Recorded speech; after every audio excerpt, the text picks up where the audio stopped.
Queridas mamães, o Fala Mamãe na TV de hoje vai falar tudo sobre divórcio e filhos. O fim de um casamento não deve ser fácil para ninguém, principalmente para as crianças.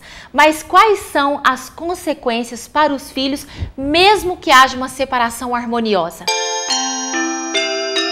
De acordo com o IBGE, para cada 4 casamentos ocorre uma separação. E em 23 anos, há uma pesquisa que fala que aumentou 200% o índice de divórcio. Então é muita coisa. E o Fala Mamãe na TV de hoje está conversando exatamente sobre isso, divórcio e filhos. Para a gente falar sobre esse assunto, eu estou aqui com a Adriane, que é psicóloga. Seja bem-vinda, Adriane. A Karine, que é advogada. A Josélia, que é mamãe. E a Ana Cristina também, que é mamãe e que veio contar aqui pra gente e compartilhar essa experiência, como é viver um divórcio.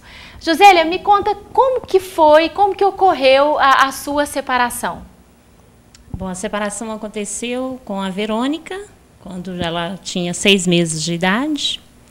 Então, foi pós-parto, né, no caso. Você tem quantos filhos? Tenho 2 filhas. E a sua profissão? Sou contadora, E a mais velha tinha 3 anos de idade e a mais novinha tinha 6 meses. Né? Então, foi assim, um momento delicado na minha vida, né? Na vida das minhas filhas, mas eu tive muito apoio da minha mãe, né? E Deus em primeiro lugar, que foi realmente o esteio da minha separação, né? Que foi muito bom. E o que foi mais difícil para você neste momento? Tá, hoje eu vejo que a dificuldade que eu tive na época foi realmente assim, que agora sou eu, né? Eu tenho que superar, né? Eu tenho que me amar primeiro, né? E se Deus me proporcionou esse momento é porque Ele sabe que eu dou conta. Então eu me apoiei na minha fé, né?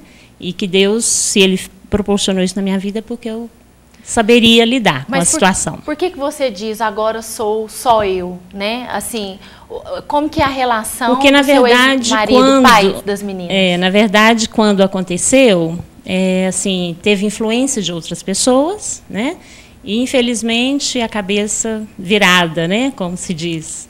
Então, realmente, assim, eu tive que segurar, né, a situação, porque ficou aquela coisa de 15 em 15 dias, né, aquela visita, né, de 15 em 15 dias.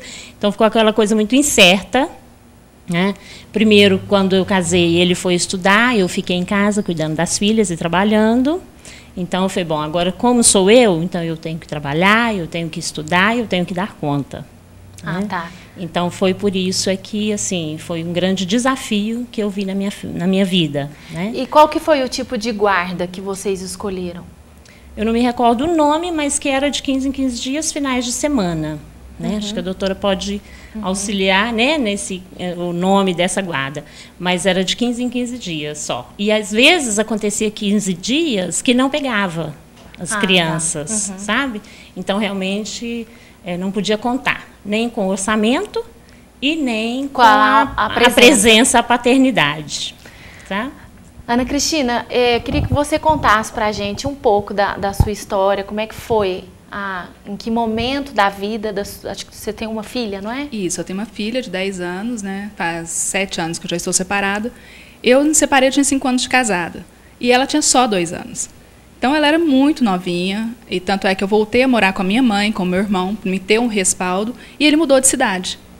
Como ele também não aceitava a separação, eu acabei tendo que entrar no litigioso. A minha separação, ele não teve que vir aqui, foi tudo com o juiz somente. E ele nunca mais voltou em Uberlândia.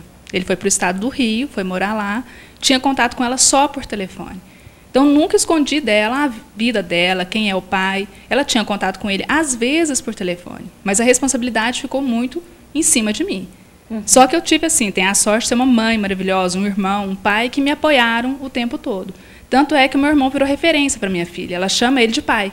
Porque desde os 2 anos, ela precisa, né, dessa foi morar com ele. E assim, no início foi muito espontâneo. Ela falava que tinha 3 pais. Era o pai avô, o pai tio e o pai padrinho. A gente deixou. Lá pelos 5 anos, ela definiu. Meu pai é o pai Sérgio. que é o meu irmão. E ficou, e até hoje. Tanto é que em casa, quando eu falo com ela, vai lá chamar seu pai. Já virou, a gente já acostumou tanto, e ele chama ela de filha, ele apresenta para os amigos como filha.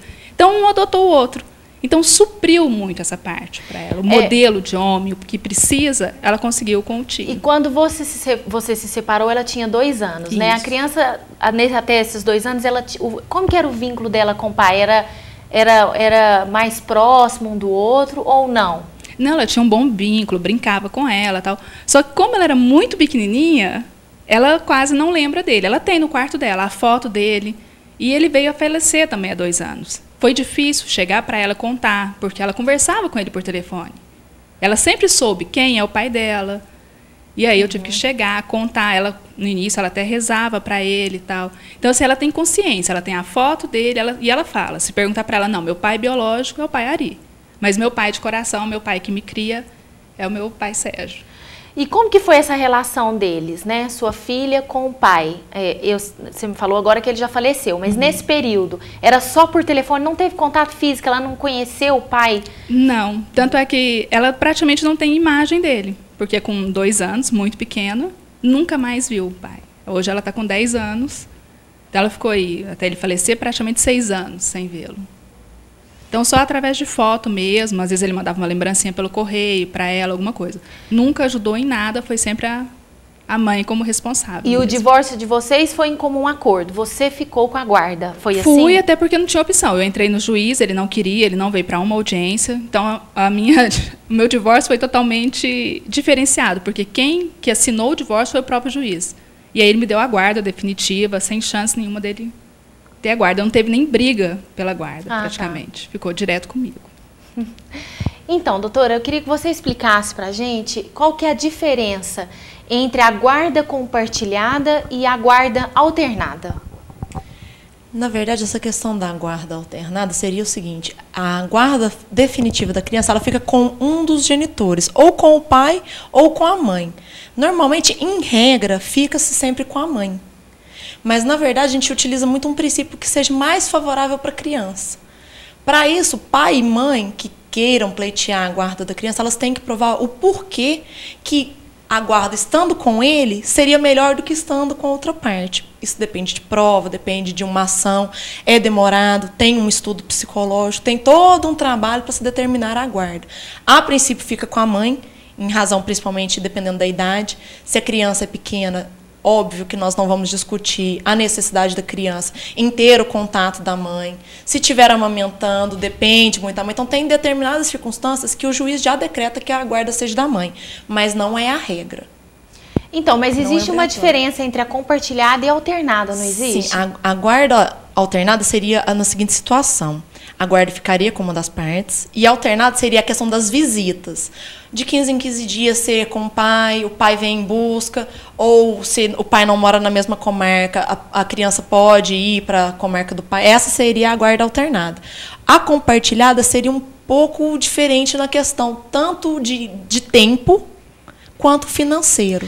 Distribui as responsabilidades. O pai, por exemplo, tem a oportunidade, e a mãe, de ficar com a criança, por exemplo, um período de 15, 30 dias, assumindo toda a responsabilidade pela criança, inclusive financeira.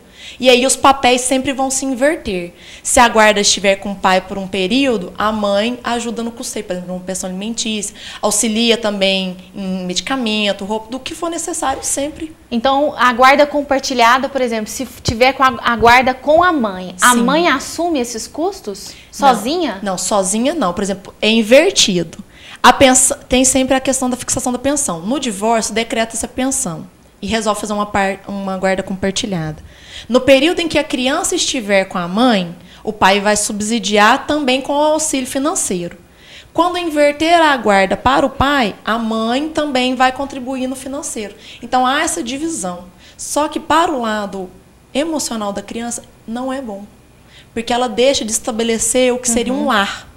Então, eu acredito que se confunda um pouco a criança nessa questão. Eu não aconselharia a guarda compartilhada. Que as partes tenham terminado a relação conjugal, isso não vai mudar, não pode interferir na vida da criança. A criança é um elo eterno. Então, as relações, se é guarda compartilhada, se é guarda alternada, tem que manter o contato. A gente prever essas questões como sendo o mínimo. Mas quanto mais contato, quanto mais ajuda, melhor para a criança, para o desenvolvimento dela. Então, e falar do melhor para a criança, acho que aqui o nosso tempo nesse bloco já está quase acabando, e eu gostaria muito que a gente já entrasse nesse assunto, porque tem uma criança aí no meio, né? E os pais precisam entender até que ponto isso influencia na formação dessa criança. Então, não percam no próximo bloco, que daqui a pouco o Fala Mamãe na TV vai falar tudo mais sobre divórcio e filhos. Fala Mamãe na TV tem muito mais para você. Fala Mamãe na TV. Há mais de 10 anos, a Sweet Baby se preocupa em transformar sonhos em realidade, tornando esse momento único. Aqui você encontra todo o enxoval, moda infantil de 0 a 14 anos, calçados, acessórios, mobiliários e muito mais. Tudo com garantia e exclusividade de marcas de renomes nacional e internacional. Uma loja com equipe preparada, com atendimento personalizado e especializado. Sweet Baby, única como seu filho. Praça Cícero Macedo, Fundinho. Fala Mamãe na TV. O Fala Mamãe na TV está de volta e hoje estamos falando tudo sobre pais separados. Estou aqui com a psicóloga Adriane, a advogada Karine e as mamães Josélia e Ana Cristina. Vamos lá, Adriane, hoje é muito comum a mulher ter uma melhor remuneração do que o homem. Isso enquanto namorados, tudo bem, mas depois que dividem, casam e começam a dividir as despesas, isso começa a pesar um pouco. Você acha que esse quadro influenciou para o aumento dos divórcios? Muitas vezes sim, porque existem situações em que os homens não aceitam que a mulher seja melhor remunerada. Tá? Existe uma disputa real em muitas situações, né? Não em todas, em muitas existe, e acaba também trazendo uma certa dificuldade em relação assim, os homens às vezes querem uma atenção especial, querem um cuidado especial, e a mulher está trabalhando e muitas vezes se dando muito bem. Né? E tem muitos maridos que falam, mas você tem tempo para dar atenção para as pessoas com quem você trabalha, essa coisa toda, né? E não tem tempo para mim. Né? E aí chega em casa e vai ficar com os filhos. Então, realmente gera uma dificuldade muito grande. Né? Mas, ao mesmo tempo, uma situação interessante que acontece de muitos homens estarem se acomodando em vez de trabalhar mais, para poder dar um tempo maior para a esposa, né? Para poder ficar com os filhos, porque hoje ter filhos não é fácil. Né? Realmente... O homem tem ajudado mais, né? Eu acho que ele tem assumido mais a paternidade. Né? Isso, tem então, assumido mais. Troca, né? Isso. E, no entanto, assim, as mulheres estão ficando realmente muito sobrecarregadas muitas vezes, cansadas mesmo, né, de ter dificuldades, às vezes, de relacionamento com os próprios filhos devido ao cansaço. Quais são as consequências para uma criança a separação, mesmo que ela seja harmoniosa? Muitas vezes acontece de pessoas no futuro, né, dos filhos, terem dificuldades em relacionamentos, né, por medo de sofrer, por medo de investir, não dar certo, né, até mesmo porque hoje tem acontecido muito uma situação frequente, uma baixa tolerância, um baixo nível de tolerância do casal, né, que um não aceita as dificuldades do outro, né, e isso acaba interferindo muito. E até mesmo, né, como tem tido assim, muitas vezes uma disputa na educação dos filhos, qual é que oferece mais para o filho, né? Existe uma questão assim por trás de disputa de quem que meu filho gosta mais, né? Vai gostar mais de mim, vai gostar mais do pai, e isso acaba dificultando para que ele mantenha relacionamentos mais aprofundados no futuro. Mas o que acontece também muito é que às vezes o casal evita, né, um divórcio para evitar o sofrimento dos filhos. Muito. Mas aí a criança está ali naquele lar tumultuado, cheio de brigas. Gostaria que você falasse aqui para nós o que esse casal passa para uma criança manter um relacionamento às vezes tão tumultuado só para estarem ali juntos por causa daquela criança. E esse é um grande alerta né? Porque se os pais acham que a criança não está percebendo nada, normalmente eles pensam assim, né, que a criança não está percebendo nada, e que manter as discussões em casa, mas assim, estamos firmes, estamos juntos, mas assim, não existe mais relacionamento, né? Então, realmente fica difícil e você consegue observar nos olhos das crianças a tristeza, né? Uma tristeza profunda, quando elas percebem os pais discutindo, muitas vezes tampam os ouvidos, vão para os quartos, falam, mas de novo, né? Elas mesmas dizem que elas não querem crescer, porque se isso é mundo de adulto, elas não querem, tá? Não querem crescer, e tem uma dificuldade muito grande depois para poder vivenciar boas relações. Então, é melhor optar por uma separação, nesse caso, do que manter um casamento só pelos filhos, né? Na verdade, é melhor optar por procurar um tratamento, né, para que possam entender o que é que está acontecendo na relação, que ela não está bem. Lembrando que a relação, na verdade, se faz por a figura de uma pessoa, mais a outra e mais a relação.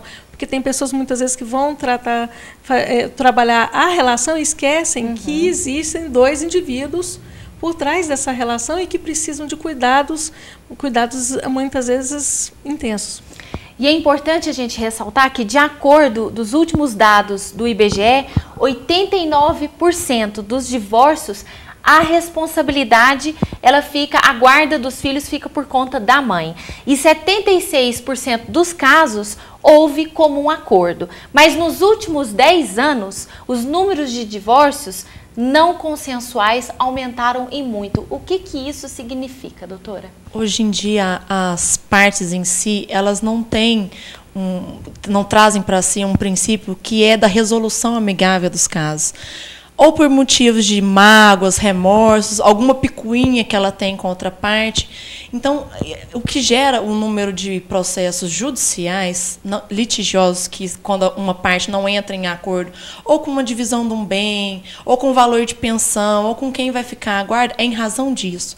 É em razão, às vezes, a separação ter sido originária de uma das partes, em contrapartida da outra, que às vezes uma delas não tinha o desejo de se separar, mas precisou em razão das circunstâncias.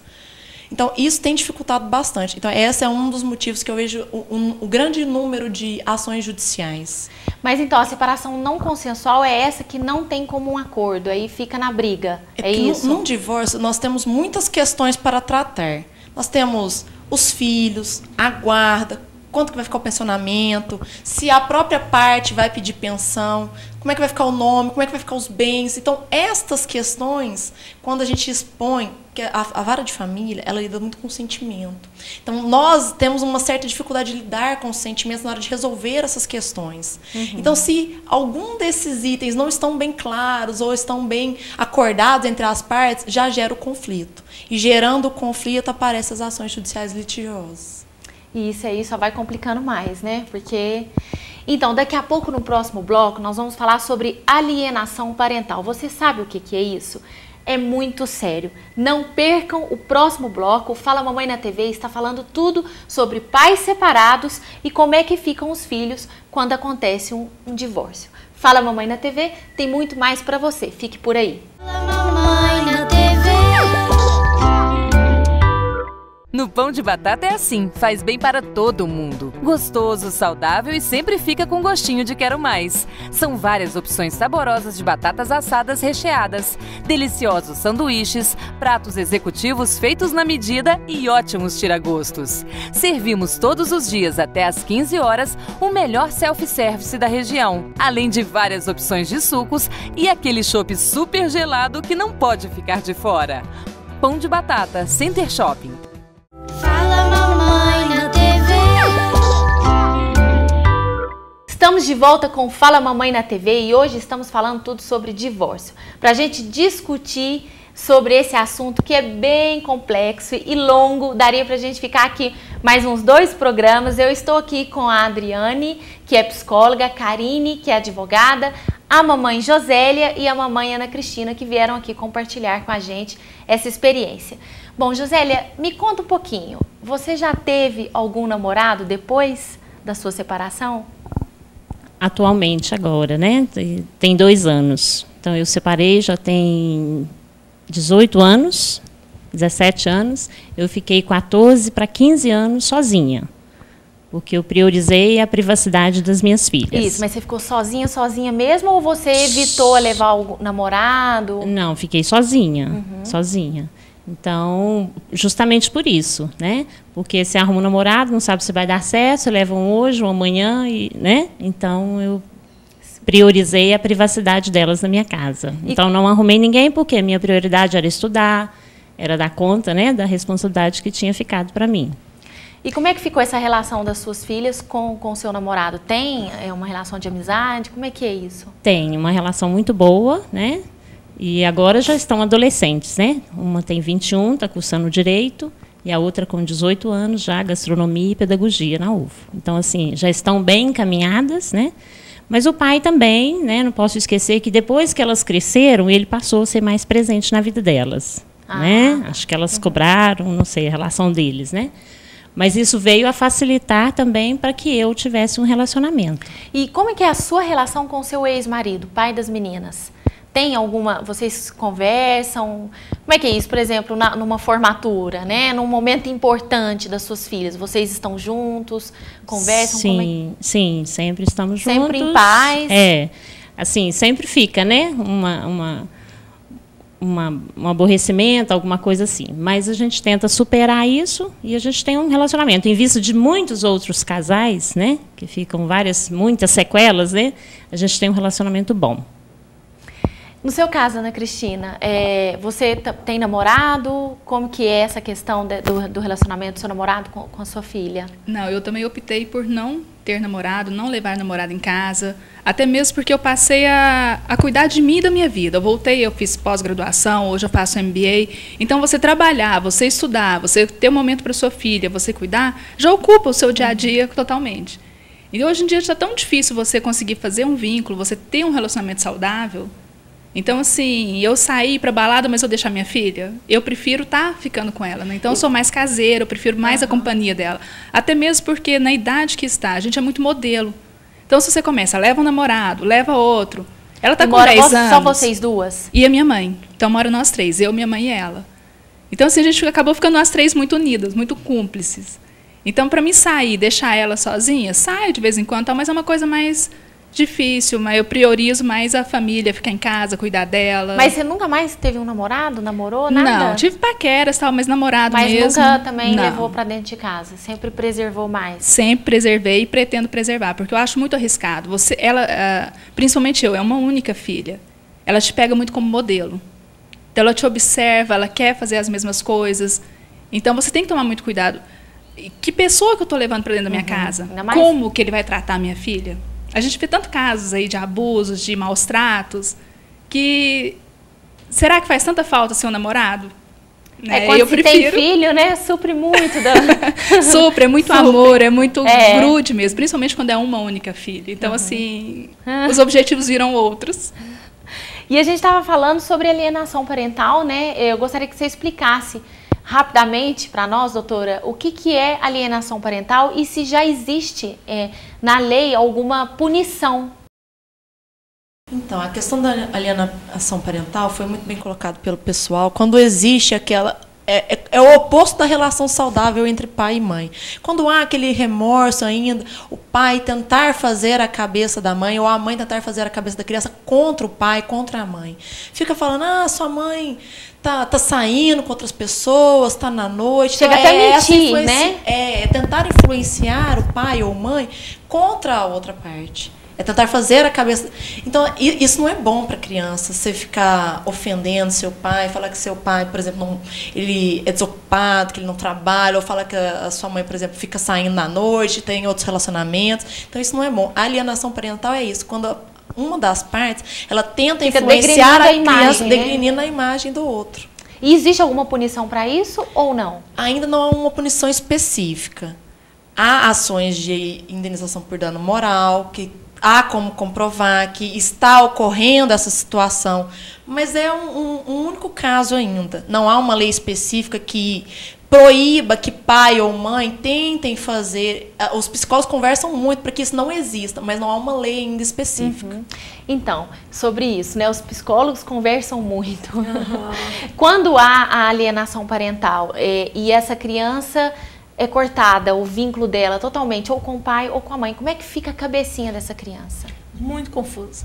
Muito confusa e com um receio muito grande também de estar assim naquele sentimento, porque o pai e a mãe têm que saber assim que eles se separaram, não é a criança. Tá? A situação não é com a criança continua sendo filha deste pai e desta mãe. Então, fica muito confuso na cabecinha da criança. De repente, eu tenho que odiar meu pai, de repente, eu tenho que odiar minha mãe. Que história é essa? De repente, a minha avó não presta mais. Né? E isso fica muito confuso, porque, de repente, são pessoas que a criança ama muito, né? E os sentimentos se tornam ambivalentes. O que os pais precisam entender, doutora, para que não usem dos seus filhos para magoar o ex-marido ou a ex-esposa? Porque isso acontece, né? Acontece muito, é o que mais tem acontecido, né? Justamente para poder colocar, como você disse, as mágoas, né? Aquilo que ficou para trás de negativo, eles acabam colocando nas crianças, e de saber que as crianças depois vão levar esse fardo para a vida delas, só que vai chegar um momento em que a criança vai crescer e que ela vai conseguir discernir o que realmente aconteceu, o que é verdadeiro. Né? E aí aquela pessoa, aquele pai ou aquela mãe que tentaram fazer uma manipulação na cabeça da criança, realmente assim, a criança ela começa a ter um sentimento diferenciado mais tarde. E mais rápido, é possível criar filhos de pais separados, emocionalmente saudáveis? Graças a Deus, sim. E a gente confia nisso. E vai ficando por aqui mais um Fala Mamãe na TV. Agradeço a participação de todas. Acessem o blog e me acompanhem pelas redes sociais. Agradeço aos meus parceiros estilista Érica Alessi e Dark Uberlândia Shopping. Não percam o próximo Fala Mamãe na TV e vamos falar tudo sobre ovários policísticos. Fala Mamãe na TV, ser mãe é viver tudo isso.